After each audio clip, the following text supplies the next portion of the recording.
Graça e paz, amados irmãos, tudo bom? Hoje, 17 de abril, né?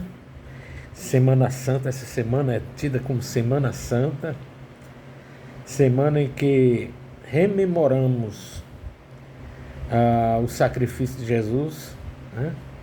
E nos lembramos, através da ceia do Senhor, o quanto Ele nos amou e nos ama, né? Ao ponto de dar o seu corpo, a sua vida, em favor do seu povo, né? Então hoje é um dia especial para nós. Hoje quinta-feira, né?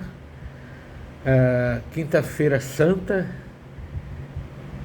Ontem foi quarta, né? Diz a tradição oral, não a tradição bíblica, tá certo? A tradição bíblica, quando nós falamos tradição bíblica, é aquilo que está na Bíblia, aquilo que nós levamos em consideração de verdade a respeito do que Jesus fez, falou e também suas promessas, né? Então isso é tradição bíblica. Mas diz a oral que foi no dia de quarta-feira, ontem, que Jesus foi preso, né? Que Jesus foi preso. E quinta-feira começa praticamente o seu sofrimento. Quinta e sexta, quando ele é crucificado. Há quem quem passa a divergir, né? Em relação à data certa, né? Mas sabemos que foi um fato, e contra fatos não há argumentos. Então o cristianismo, né, o cristianismo em si, independente de datas, professa a encarnação de Jesus, Jesus sendo Deus e homem ao mesmo tempo, antes de ser homem já é Deus, né? Como homem, ele uniu a sua divindade à humanidade, né? De forma que não há confusão. E depois vou falar porque eu estou dizendo isso, né? Ele sofreu como homem, morreu, ressuscitou e voltou para de onde estava antes de humanizar-se, né? Então hoje nós queremos, né, com certeza, nos lembrar destes fatos, não de uma forma triste, mas como Paulo, o apóstolo Paulo, ele que pôde até fazer um hino, né? Onde está a tua morte, cadê a tua vitória, cadê o teu aguilhão, né? Porque Jesus, ele venceu a morte, primeiro venceu o sofrimento, venceu a morte, venceu o inferno, tomou, até que cantam, né? Tomou as chaves do inferno, até Satanás vai ser levado a juízo para o inferno, né? Na verdade, isso tudo foi decretado por Deus e para Deus tudo isso já aconteceu, ok? Mas, queridos, sem muitas delongas, já quase 5 minutos que nós estamos falando, né? Nós queremos trazer aqui uma leitura da palavra de Deus que se encontra em Lucas 22,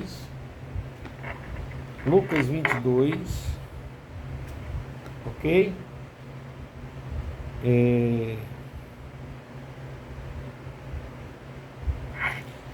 Nós não iremos ler todo o capítulo porque é muito delongado. E o que nós queremos trazer aqui são pontos objetivos, ok? Mas do versículo 14 até mesmo o 23, tá certo? Eu quero ler com você. Lucas, capítulo 22, do 14 ao 23. Diz assim: chegada a hora, pôs-se Jesus à mesa e com ele os apóstolos. Disse-lhes: tenho desejado ansiosamente comer convosco esta Páscoa, antes do meu sofrimento. Pois vos digo que nunca mais a comereis, até que ela se cumpra no reino de Deus. E tomando um cálice, havendo dado graças, disse: recebei e reparti entre vós. Pois vos digo que de agora em diante não mais bebereis do fruto da videira, até que venha o reino de Deus. E aqui do versículo 19, né? A última Páscoa e do versículo 19 ao 23, porque aqui eu quero trazer algumas palavras importantes, tá? Versículo 19 diz: e tomando um pão, tendo dado graças, o partiu e lhes deu, dizendo: está meu corpo oferecido por vós, fazei isto em memória de mim. Semelhantemente, depois de cear, tomou o cálice, dizendo: este é o cálice da nova aliança no meu sangue, derramado em favor de vós. Todavia, a mão do traidor está comigo à mesa, porque o Filho do Homem, na verdade, vai, segundo o que está determinado, mas ai daquele por intermédio de quem ele está sendo traído. Então começaram a indagar entre si quem seria dentre eles o que estava para fazer isso. Até aqui. Até porque nós vamos desenrolar uma conversa interessante, tá certo? Eu prometo que será rápido, né? Na verdade, o que aconteceu na Santa Ceia. E qual foi o dia, né? Qual foi o dia? Bom, eu gosto muito de embasar aquilo que eu falo. Alguns podem pensar que eu não gosto de embasar, mas eu gosto de embasar. Eu estou aqui, irmãos, com com todo respeito, uma das liturgias mais antigas da fé cristã, né? Celebrada pela Igreja do Oriente. Quando eu falo Igreja do Oriente, é aquela igreja que não perdeu, não deixou de existir desde a época da fundação dos apóstolos, através dos apóstolos, até hoje, continua a existir. Porque a ideia que nós temos, a maioria dos cristãos tem, é que quando Jesus morreu, que os apóstolos desapareceram, então tudo desapareceu, como por exemplo, as sete igrejas da Ásia, né? Alguns dizem assim: essas igrejas não existem mais. Engano. Existem. Tá certo? É porque o mundo ocidental não focaliza, nós que somos do mundo ocidental, não focalizamos aquilo que de fato aconteceu e que continua na linha do tempo a existir, né? O próprio Jesus disse que as portas do inferno não prevalecerão contra as portas da igreja. Então, como professar, isso é apostasia, né? É engano, né? Dizermos que as igrejas da Ásia deixaram de existir. Ao contrário, tiveram de se adequar àquilo que Jesus ensinou, aquilo que os apóstolos ensinaram, aquilo que os pais da igreja da era pós-apostólica também determinaram em concílios, né? Ou em sínodos, como eles chamam, né? Mas quando é que tudo isso acontece, né? Quando é que tudo isso acontece? por exemplo, a instituição da própria ceia do Senhor. Bem, essa liturgia aqui, ela é uma liturgia de Tiago Menor, né, chamado Tiago Menor, São Tiago, meu irmão de Jesus, né? No mundo protestante, no mundo protestante, ensinamos que é meu irmão de Jesus, Tiago, né? Tiago Menor, é o mesmo autor da epístola, a epístola de Tiago, né? Então, Dionísio, é um dos pais ainda da era pós-apostólica. São Dionísio e São Tiago, meu irmão de Jesus. Aliás, não é pós-apostólico, não é porque Tiago foi discípulo de Jesus. Então, escreveram essa liturgia porque o mundo oriental gosta muito, né, desta beleza chamada liturgia, né, para que a igreja possa ter um pensamento horizontal, né, daquele que é Deus, né? Vem de cima, vertical, e horizontal, né? Para que tenha uma visão ampla, né? E não perder, né? A igreja não deixar de professar o que aqui, digamos, se tivesse isso acontecido aqui no Brasil, e do Brasil surgissem as outras igrejas, não perdesse o rumo, a compreensão, o entendimento da igreja, né? Um entendimento uniforme. Não é um entendimento multiforme, é um entendimento uniforme, né? E nessa liturgia, quando vai falar, quando foi que aconteceu a instituição da ceia, diz que foi no dia 23 de abril do ano de 33, ou seja, já da era cristã. Diz assim a liturgia de Tiago, né? De São Tiago Menor. Sim, Jesus veio em nome do Pai para nos atrair a Ele, valendo-lhe a morte na cruz. Aqui ele confessa que Jesus de fato morreu na cruz, tendo cumprido sua missão, ou seja, aquilo para o qual ele veio fazer. Jesus mesmo disse: foi para isso que eu vim. No dia 23 do mês de abril do ano de 33, ele reuniu seus apóstolos sobrados na cidade de Jerusalém, na Palestina, e na presença deles ele tomou um pão simples e fermentado, abençoou. Bom, aí desenvolve a liturgia. O que é que eu quero focar aqui? Quando é que surge a ceia do Senhor, né? Não há como divergir daquilo que eles sempre professaram desde a época de Jesus, né? E que se diz que foi no ano 33, ou seja, o ano já era contado como ano cristão. Tem o ano que é antes de Cristo, a ceia, e depois de Cristo, né?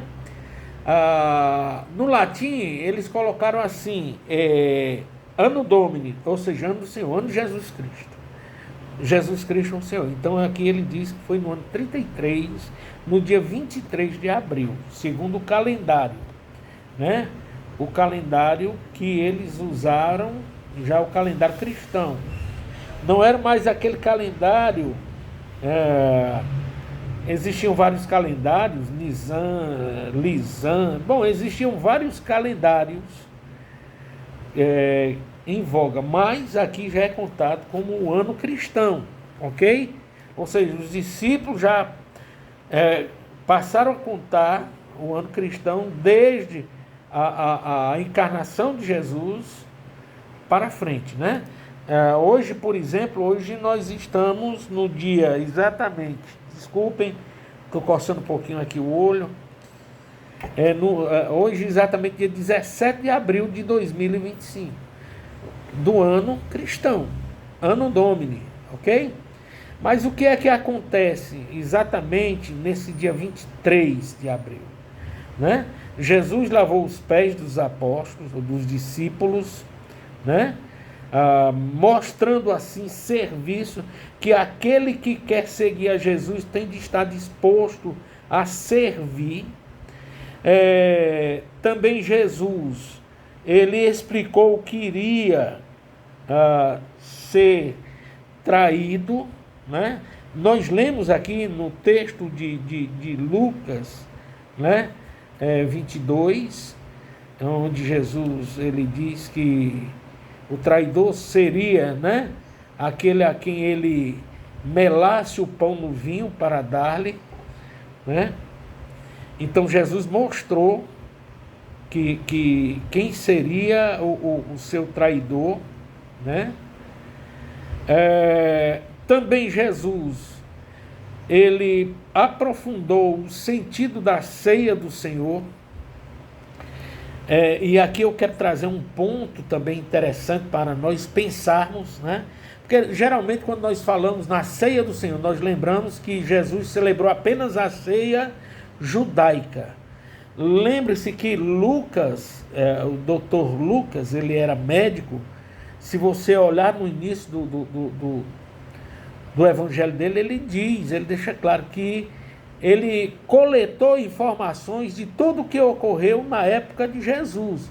Até porque Lucas, ele não foi um dos discípulos, ele presenciou Jesus, ele presenciou os discursos de Jesus, ele presenciou a caminhada de Jesus, né? Mas se tornou discípulo depois, né? Então ele coleta os ocorridos daqueles seus antecessores, né, dos que estiveram aos pés de Jesus na escola apostólica, e assim nos traz na forma do seu evangelho, do livro de Atos, né, as informações. E aqui ele foca algo interessante, né, que Jesus, na verdade, ele celebrou a ceia judaica, porque Jesus era judeu, ele precisava cumprir, ele era um ardoroso cumpridor da lei de Deus, da forma perfeita, né? De forma que tudo que ele cumpriu perfeitamente, diferente de nós, né? Por sinal, Tiago vai dizer assim, né? Que dos 10 mandamentos, que foi o resumo dos 613, né? Preceitos, leis, se nós não cumprirmos dos 10 mandamentos, que é o resumo desses 613, alguns dizem que é 611, outros dizem que é 613, estou colocando, né? Se algum deixar isso no resumido mandamento, que são dos 10 mandamentos, no qual Jesus também, ainda não é que ele reduza, mas ele faz uma soma também dos 10 em 2. Ame a Deus sobre todas as coisas, de toda a alma, de todo o coração, volte-se para ele, e também amar, quando perguntaram a ele, né, qual seria o maior mandamento, e também ame ao seu próximo como assim você ama a si mesmo, né? Assim você estará cumprindo os 10 mandamentos, porque quem ama a Deus não chama o nome dele em vão, quem ama a Deus presta o culto que é devido somente a ele. Quem ama a Deus, guarda o dia que é instituído por Cristo, pela igreja do Senhor, né? Nós não estamos mais debaixo da obrigação, nunca tivemos, nós principalmente, nós que somos tidos como gentis, ou gentílicos, né? Mas nós devemos cumprir aquele dia em que os discípulos reservaram para Jesus. E tem alguns acontecimentos. Por exemplo, como é que eu sei que era o domingo, né? Os discípulos guardavam o domingo por quê? Porque foi o dia que Jesus ressuscitou, vencendo a morte, vencendo o inferno, né? Dizendo, eu sou o Senhor mesmo e vou voltar para o Pai. Foi no domingo que ele apresentou-se às Marias, né? Mandou, vai lá e diz aos meus irmãos que eu ressuscitei, não estou mais aqui, né? Foi no domingo, por exemplo, que a caminho de Emaús, quando os discípulos de Jesus iam conversando, iam argumentando, se contra-argumentando sobre o ocorrido de Jesus, e que Jesus aparece entre eles, né? Acompanha eles, e ele também entra na conversa, e quando chega lá na determinada casa, ele ceia, né? Ele faz um gesto que ia passar e os discípulos dizem, não, fica aqui conosco, né? Já é tarde, e ele fica, e ao partir o pão, na hora da ceia, os discípulos se acordaram, perceberam que era Jesus ali. Então, foi no primeiro dia também, que é o domingo. A palavra domingo é a junção, são duas palavras, né? Na compreensão de uma coisa só. Dies Dominus, né? Daí ano Dominus, o ano do Senhor, né? Dies Dominus, dia do Senhor. Então é nesse dia que Jesus partiu o pão no meio dos apóstolos, no meio dos discípulos, e eles perceberam que ali era Jesus. Então esses ocorridos aconteceram no primeiro dia da semana. E é no primeiro dia da semana que eles irão exatamente guardar, a igreja do Senhor irá guardar, para que assim eles possam. Então, queridos, é no primeiro dia da semana que tudo isso ocorre e que os apóstolos passam então a assumir o dia, né, de culto, de memória de Jesus Cristo como Deus, como homem, né? Então é no domingo que ele vai falar o significado. Eles vão entender, não o que Jesus vai falar, mas que eles vão entender o gesto de Jesus na ceia do Senhor. Mas, como eu estava dizendo aqui, do versículo 14 ao 18, deixa muito claro que Jesus não celebrou apenas a Páscoa judaica, porque todos ali que estavam ao redor de Jesus eram judeus, e ele precisava cumprir isso também. Então ele celebra a Páscoa judaica. Mas do versículo 19 ao 23, você percebe que agora Jesus está em outro cenário. Jesus também celebra agora a ceia, na compreensão, no entendimento cristão, e não judaico. Ele pega apenas o pão e o vinho como elementos para nos lembrarmos da sua encarnação, sofrimento, morte e ressurreição. Enquanto que na Páscoa judaica se incluía ervas amargas, vinhos, né? Tudo isso daí já. Então aqui ele desassocia, né, todos aqueles elementos que também falava dele, que também falava, né, os profetas, desde o momento da instituição da ceia judaica. A ceia também relembrava a encarnação, a entrada na história, da história, ou de Jesus na história. Então, só que ele agora vai usar apenas pão e vinho. Então, é nesta ceia do Senhor, a ceia cristã, que ele irá celebrar com os seus apóstolos, ok? Então, ele explica, com certeza, ele explica o que representava tudo aquilo. O pão representando o seu corpo, que iria ser martirizado, iria sofrer pancadas, né? O pão nos traz esse momento também. E o vinho, que seria o seu sangue vertido, né? Nós até cantamos, eu gosto sempre disso, né? Alvo mais que a neve, alvo mais que a neve. Sim, teu sangue lavado, mais alvo do que a neve eu estou. Então a ceia do Senhor nos traz essa conotação, ok? E a outra coisa que também, o que aconteceu na ceia do Senhor, é que Jesus, ele disse assim, olha, façam isso até a minha vinda, né? Toda vez que vocês comerem o pão, o vinho, façam isso em memória. Aqui o grande questionamento no meio cristão entre romanos, ortodoxos e nós protestantes, né? Presbiterianos, luteranos, episcopais, quem mais? Metodistas, né? É que para nós, a ceia do Senhor, não há aquela transubstanciação.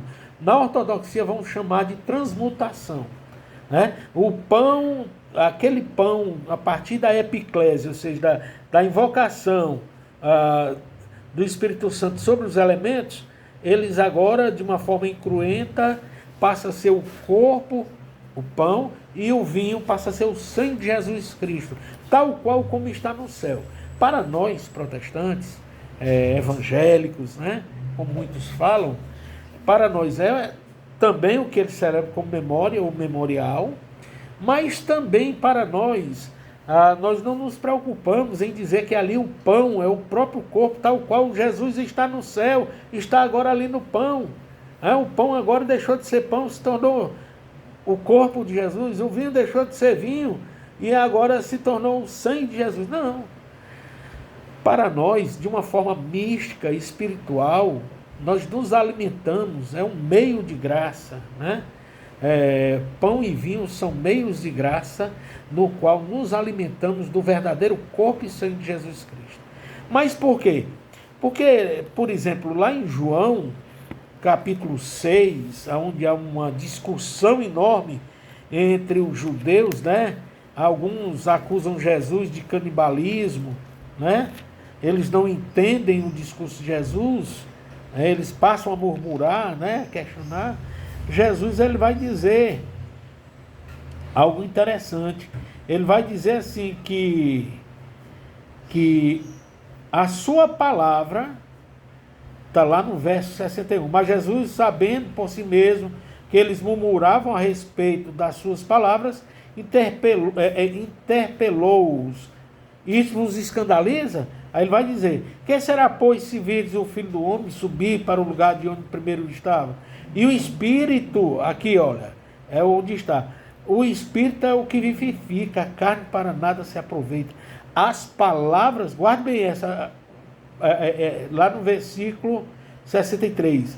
As palavras que eu vos tenho dito são Espírito e são vidas. Ou seja, na verdade é a palavra de Deus que é o verdadeiro pão e o verdadeiro vinho.